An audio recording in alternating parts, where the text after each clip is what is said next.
मुख्यमंत्री शिवराज सिंह चौहान ने आज चंपा का पौधा लगाया। उन्होंने कहा कि यह पौधा बहुत शुभ होता है। देश की जनता को आश्वस्त करना चाहता हूं कि कोरोना 2 की लड़ाई जारी है। कुछ काम आप करें, कुछ काम हम कर रहे हैं। ऑक्सीजन की कमी नहीं है। देश में कोरोना को लेकर ट्वीट करना, गाली देना, ऐसी राजनीति न करें। मध्य प्रदेश के अस्पतालों में कोरोना मरीजों के लिए 1 लाख बेड की व्यवस्था की जा रही है। बनी बनाई बिल्डिंगों में अस्पताल खड़े किए जाएंगे। अस्पतालों को खुला ऑफर है कि बिल्डिंगों में अस्पताल बढ़ाएं। जैसे बिस्तर बढ़ सकें वो बढ़ाना है। मास्क लगा है और 2 गज की दूरी है तो हम कोरोना से सुरक्षित हैं। हमने विधायकों से कहा है कि जागरूक हों, वैक्सीनेशन करवाएं।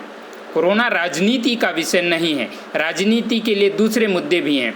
कोरोना के खिलाफ लड़ाई के लिए सब साथ आएं और काम करें। ऑक्सीजन की न कमी है न आगे रहने देंगे। 45 से अधिक उम्र के लोगों के लिए वैक्सीनेशन अभियान 11 अप्रैल से 14 अप्रैल तक विशेष अभियान चलाया जाएगा। वहीं प्रदेश कांग्रेस कमेटी के प्रदेश प्रवक्ता अब्बास हाफिज ने कहा कि प्रदेश सरकार पूरी तरह से फेल हो चुकी है। देश में ऑक्सीजन की कमी है। हर चीज़ की कालाबाजारी हो रही है, चाहे इंजेक्शन हो या ऑक्सीजन हो। ऑक्सीजन के जो प्लांट की बात की थी, आज तक वह प्लांट पूर्ण नहीं हो सका। मुख्यमंत्री को इस प्रकार की बातें शोभा नहीं देती। मध्य प्रदेश को लॉकडाउन पर लाकर खड़ा कर दिया है। शिवराज सिंह चौहान के वादे और उनकी भाजपा की सरकार पर कोई यकीन नहीं करता। आज अगर देश में चुनाव हो जाएं तो जनता उन्हें बाहर का रास्ता दिखा देगी। देश में पूरी जनता में त्राहिमाम मचा हुआ है। जनता पूरी तरीके से पीड़ित है, परेशान है। यह सरकार को दिखाई नहीं दे रहा है। एक मैं प्रदेश की जनता को आश्वस्त करना चाहता हूँ, जो काम उनकी तरफ है वो करे। मतलब मास्क लगाना, दूरी बनाए रखना, भीड़ में नहीं जाना, अपने आप को सुरक्षित रखें। सारे वैज्ञानिक जो कहते हैं उसका निचोड़ यही है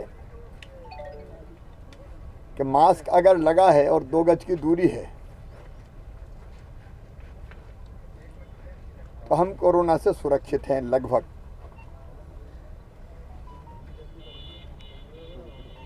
लेकिन हमने अस्पताल में बढ़ते हुए संक्रमण को देखते हुए 1 लाख बिस्तर करने का फैसला किया है। रात में भी हम लोग बैठे और हमने ये भी तय किया है, सरकारी स्तर पर जितने बिस्तर बढ़ेंगे वो बढ़ाएंगे। यहाँ जैसा मैंने पहले बताया कि प्राइवेट अस्पतालों को भी सरकार ले रही है ताकि निःशुल्क गरीब का इलाज हो सके, मध्यम वर्गीय का भी इलाज हो सके। देखिए, मुख्यमंत्री शिवराज सिंह चौहान जी के जो इस तरह के वादे होते हैं, इसी से जनता आगे जाके नुकसान उठाती है। उसकी वजह यह है कि इससे पहले कह दिया बाबई में हम ऑक्सीजन का प्लांट लगाएंगे।